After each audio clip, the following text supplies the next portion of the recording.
네, 반갑습니다. 9월 23일 장중 시황 전달해 드리도록 하겠습니다. 자, 시장이 일단은 추가 하락세를 보이고 있습니다. 변동성이 좀 커지고 있는 모습이죠. 제가 어제 저녁에 말씀드렸듯이요. 이제 미국 시장 상황, 유럽 시장 상황 좋았지만 반등은 하겠지만 네, 그 부분이 나오면 더 오히려 안 좋다라고 말씀드렸죠. 상승에 대한 포인트가 만들어져서 좋아지는 것이 아니라 추가적인 하락을 통해서 지지선을 만들어줘야지 시장이 좋아진다, 이렇게 보셔야 됩니다. 그렇기 때문에 지금 일단 오전 시장에서 상승 반전을 할 때 그런 분위기에 휩쓸리지 않고 또 추가적인 매수를 그때 막 단행하게 되면 오후에 또 밀리는 모습 때문에 당황하게 되거든요. 그러니까 보통 이런 시장 상황 속에서는 확실하게 저점을 잡아주는 모습이 확인된 다음에 매수가 들어가면 조금 더 유리합니다. 그러니까 조금이라도 더 싸게 살 수 있는 기회를 우리가 잡을 수 있다는 이야기인데, 자, 일단 너무 서두르지 않았기를 바라고요. 그러지 않으셨기를 희망합니다. 자, 그리고 이제 외국인 수급 동향도 보게 되시면은요, 일단은 지금 외국인들은 괜찮아요. 네, 일단 어제 시간에서 좀 매수가 들어온 부분도 좀 있었지만은 외국인들이 매도를 하지 않고 있기 때문에 일단 대형주, 기본적으로 구성이 되는 대형주들 위주에서는 지지선 역할을 좀 해주고 있는 모습이에요. 물론 이제 연기금 같은 쪽에서 매도가 나오고 있기 때문에 전체적으로 이제 대형주들도 좀 아래쪽으로 밀려 내려가는 모습이 좀 나타나고 있고, 또 전반적으로 이제 시장이 내려앉은 상황이기 때문에 종목들이 같이 주저앉는 그런 형태의 모습 보이고 있습니다만, 그래도 지금 보기에는 그래도 나쁘지 않은 것 같다라는 생각을 좀 할 수가 있겠습니다. 그래서 포지션 부분에서는 일단 관망세 유지가 일단 필요하겠죠. 그 다음에 매수를 공격적으로 들어간다기보다는 일단 조금 지켜보다가요, 가격이 조금 더 싸지면 어쨌든 사기는 사야 돼요. 주식을 사기는 사야 되는데 이 포지션이 지지선을 어디서 만들 것이냐, 그 부분을 확인하고 나서 들어가면 조금 더 좋다는 이야기죠. 그래서 바닥이 확인될 때까지는 조금 더 신중하게 대응하시면 좋겠다 말씀드리고요. 단기적으로 추세가 이탈한 종목들이 있죠. 그런 종목들은 일단 관망세, 또는 이제 매도를 통해서 대응하시는 게 좋습니다. 뭐 내려갔으니까 사야 되겠다, 이런 생각은요, 저점 잡고 나서 하시는 게 맞아요. 그러니까 지금 내려가고 있는 상황에 있는 종목군들, 이런 것들은 각별히 주의를 좀 하셔야 되겠고요. 매도하고 나서 바로 들어가는 것이 아니라 충분히 조정을 받고 나서 가격이 충분히 싸지고 나서 그들고 들어가는 것이 좋다, 이렇게 말씀을 드려야 되겠죠. 자, 차트 보면서 설명을 이어가도록 하겠습니다. 종합주가지수 상황이 아침에 상승 출발, 그 다음에 조금 올라가나 싶었죠. 그렇지만 다시 밀리는 모습이고요. 역시 61선 근처에서 아래쪽 꼬리를 길게 달아주는 모습이긴 합니다. 조금 더 상승할 것인가에 대한 부분은 아직은 불확실해요. 왜냐하면 변화에 대한 부분들이 일단은 주 후반에 여전히 변수로 남아있거든요. 그래서 안 좋은 소식들이 전해지게 된다라면, 주가의 흐름들이 조금 더 변화를 겪게 된다라면 주가가 현재 시점에서 지지점을 잡는다라고 확인하기 어렵습니다. 그래서 보통은 이제 오늘 저점을 잡았다라고 하더라도 옆으로 붙여서 가는 형태의 모습이 나타나줘야 되고요. 양봉의 패턴들이 만들어져서 투자 심리가 회복이 되고 있다는 거, 즉 매수로 유입이 되고 있다는 것이 확인이 돼야지 여러분들이 매수하기 좋은 타이밍이 될 겁니다. 조금 더 주고 사더라도요, 변동성을 확대되는 모습이, 변동성을 확인하고 대응하는 것이 훨씬 더 유리하다는 말씀을 드려야 되는 거죠. 자, 코스닥 같은 경우는 마찬가지예요. 지금 61선까지 다 내려왔습니다. 일단은 저점권에 대한 확보에 대한 조건은 만들어졌어요. 그러니까 주가가 이만큼 내려왔다라는 것은 나쁘게 볼 만한 내용은 아닌데, 현재 시점에서 추가적으로 반등이 나올 것인지에 대한 여부는 아직 불확실하다는 이야기죠. 그래서 변화에 대한 부분들을 일단 체크하고 넘어가는 것이 좋습니다. 매도에 대한 부분들은 지금 보면은 거의 과매도 국면까지 들어왔거든요. 그래서 매수 포인트가 조만간 나올 것이다 라는 생각은 변함이 없습니다. 그래서 주가의 지지 포인트가 현재 시점에서 어느 정도 유지가 될 수 있고, 또 현재 시점에서 나와주기만 한다라면 여러분들 크게 걱정하실 것 없이 매수가 들어가셔도 괜찮을 겁니다. 조금 더 기다리시는 게 어떨까, 이렇게 생각이 좀 들고요. 지금 단기적 변동성이 좀 나온다, 겁날 수 있어요. 좀 무서울 수 있어요. 근데 그런 부분들 일단 지나가는 과정이다라고 보셔야 됩니다. 조정 자체가요, 밑으로 처박으려는 조정이 아니라 그냥 단기 고점에 대한 그런 거품, 또는 단기 고점에 대한 부담감, 이런 것들을 좀 덜어내기 위한 조정이기 때문에 그 부분 다 이제 진정시켜주고 나면 주가는 다시 올라가게 되어 있습니다. 그래서 그런 부분들도 놓치면 안 되겠죠. 여기서 물러나게 되면 주식의 매수 포인트를 놓칠 수가 있거든요. 그러니까 조정에 대한 부분들, 이미 이제 단기적으로 조정이 나올 수 있는 부분들에 대해서는 매도 의견을 충분히 드렸기 때문에 그 부분에 대해서는 현금 확보 해놓고요. 그 다음에 매수에 대한 부분들을 좀 기다리면 좋을 것 같아요. 그리고 그렇게 매도한 종목들도 아래쪽 들어가는 포인트에서 저점 지지점이 만들어지게 된다면 매수를 가져가실 수가 있겠죠. 우리가 최근에 매도한 종목들 보면 테라젠, 이텍스 지금 뭐 11,000원 근처까지 밀리는 모습이긴 한데 추가적으로 더 내려올 수 있다라는 부분이 생각될 수 있기 때문에 현재 시점에서는 매수가 들어가지 않고 있습니다.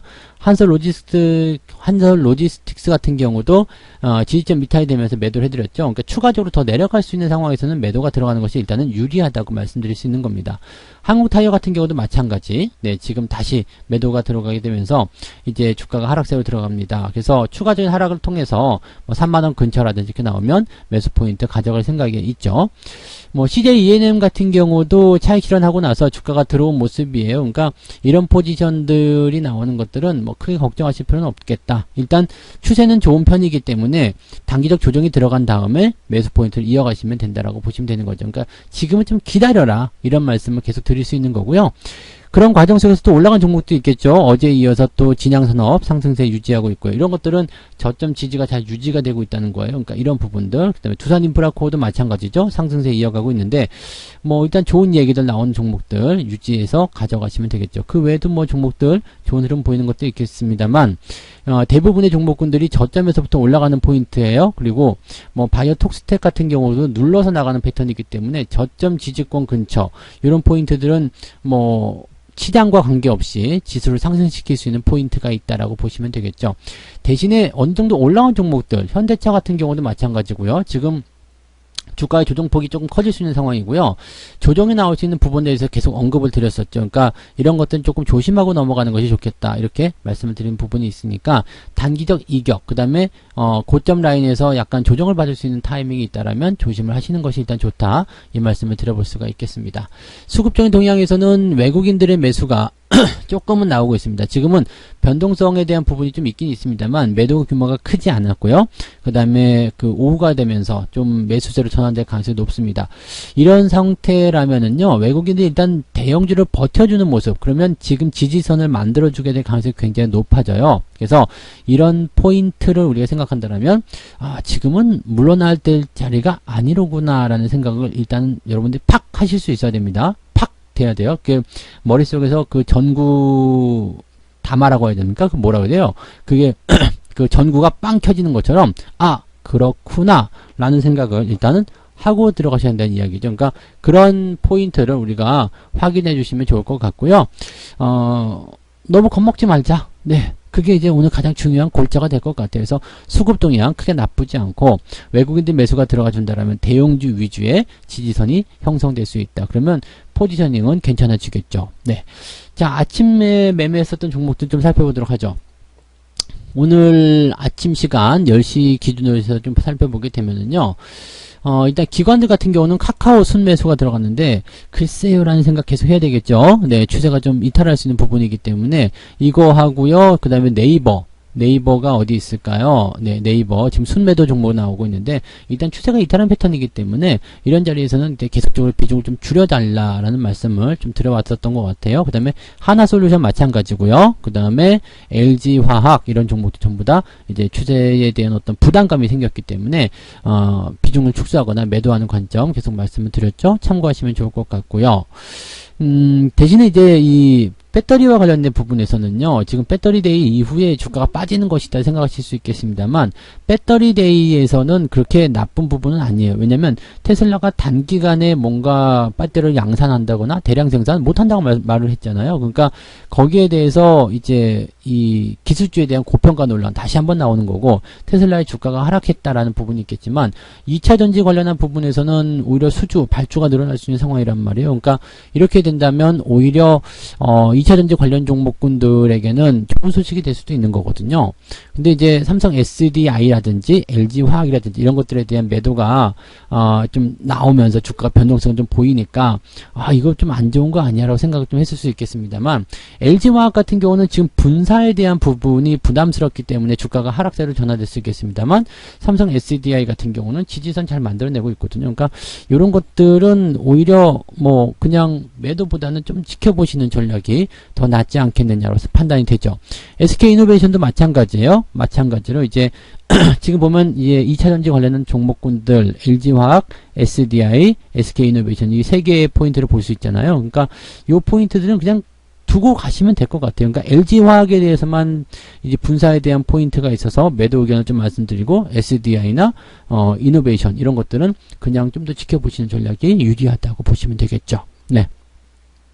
그 외에 이제 삼성전자, 하이닉스 쪽 매도가 나타나고 있는데 하이닉스는 지금 자리가 지지선 근처일 것 같아요. 그래서 여기서 이제 양봉 전환되는 포인트만 만들어지면 뭐 신규 매수나 추가 매수 가능해 보이고요.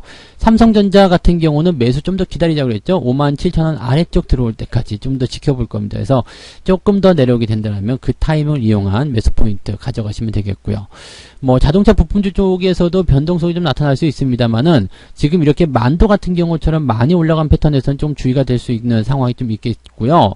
그 외에 뭐 현대 위아라든지 또는 현대 모비스 이런 종목군들은 내려갈 자리가 많지가 않아요. 그래서 지금 시점 대비해서 더 내릴 만한 포인트가 별로 없기 때문에 그냥 놔두시면 될 것 같아요. 그냥 놔두시거나 아니면 아예 아래쪽 포인트에서 매수를 좀 생각해 보시거나 그런 거 괜찮겠죠? 네. 다만 이제 화신 같은 경우는 조금 달라요. 화신 같은 경우는 지금 많이 올라간 상태. 근데 뭐 어차피 계속 올라가고 있는 모습이기 때문에 이것을 또 어떻게 판단해야 되나 여기서 갈등이 좀 생길 수 있겠습니다만 가급적이면 좀 조정을 받아서 들어오는 자리가 공략 포인트가 좋을 것 같아요. 아래쪽 포인트에선 제가 계속 한 2,300원 정도 라인 때 공략이 괜찮겠다 싶었는데 이제는 가격도 조금 올려야 될 것 같죠. 2,600원 요 라인 때까지만 들어오게 되면 매수 의견을 좀 볼 수 있는 상황이 좀 된 것 같아요. 그래서 그런 모습들 생각하시고요. 뭐 수급적인 동향에서는 뭐 크게 일단 변화가 되는 부분들은 별로 없는 것 같아요. 외국인들 같은 경우는 오늘 SK 하이닉스 순매수 들어가고 있고요. 네이버, 카카오 뭐 기술적 반등일 수도 있겠습니다만 아직 물량이 많지 않기 때문에 그러하다. 신풍제약은 계속적으로 변화를 좀 겪을 수 있는 상황이기 때문에 이제는 조심해야 되는 상황. 그리고 삼성전자 매도, LG화학, SDI 매도 이런 식으로 진행이 되고 있습니다. 뭐 그냥 그런 정도라고만 보시면 될 것 같아요. 그래서 당장에 대한 어떤 포지셔닝은 그렇게 부담은 주지 않을 거예요. 그러니까 지금 자리에서는 종목을 공격적으로 매수하기보다는 일단 좀 지켜보시는 거, 그 다음에 내가 가지고 있는 종목들이 변화를 좀 겪고 있어도 그냥 지켜보시는 거, 그런 전략이 좋고요. 너무 걱정하지 않으셨으면 좋겠어요. 네, 괜찮습니다. 그냥 시장 이런 정도 조정 우리가 한두 번 겪는 것도 아니고요. 이거 조정은 또 조정도 아니잖아요. 그리고 61선에 대한 지지선을 통해서 또 외국인 매수를 통해서 지지를 만들어주게 된다면 오늘 꼬리를 많이 달고 올라가게 되면 또 내일은 양봉이 붙여질 수 있거든요. 그러면 우리가 매매하기 좋은 환경이 또 만들어지게 됩니다. 물론 추석 명절에 대한 그런 부담감도 있겠습니다만 그런 변동성 제외하고서라도 일단은 현재 시점에서 이렇게 저점 잡아서 올려주는 꼬리 달아주는 모습이 나오게 된다면 오늘 어느 정도 회복을 좀 시켜주는 모습이 나타날 수도 있고요. 그 다음에 추가적으로 매수에 대한 포인트도 같이 만들어낼 수가 있을 겁니다. 너무 서두르지만 않으시면 될 것 같아요. 그냥 변동성 다 확인하고 매매한다 생각하시고요. 아예 그냥 조금 더 주고 사지 뭐 이런 생각도 괜찮으니까요. 편안하게 그냥 시장 바라보셔도 괜찮습니다. 좋은 종목을 갖고 있었다라면 크게 문제될 거 없고요. 단기 고점에서 추세가 이탈되거나 변화를 겪을 수 있는 종목들을 갖고 있다라면 물량을 축소하시는 전략만 가져가시면 되겠다. 이 말씀 드리면 되겠죠? 네. 자, 그래서 오늘 여기까지 장중시장 전달해 드리고요. 네, 뭐 편안하게 시장 대응하시면 되겠습니다. 그냥 관망하셔도 돼요. 아무것도 안 하시고 그냥 지켜만 보셔도 되는 거니까 너무 걱정하지 마시고요. 네, 힘내시고요. 괜찮습니다. 네, 같이 가요. 같이 가면 되니까 걱정하지 마시고요. 마감 시황에서 또 다시 이야기 전달해 드리도록 하겠습니다. 네, 마감 때 뵐게요. 고맙습니다. 본 방송에서 제공되는 모든 정보는 투자 판단의 참고 자료이며 투자의 최종 책임은 본 방송을 이용하는 본인에게 있습니다.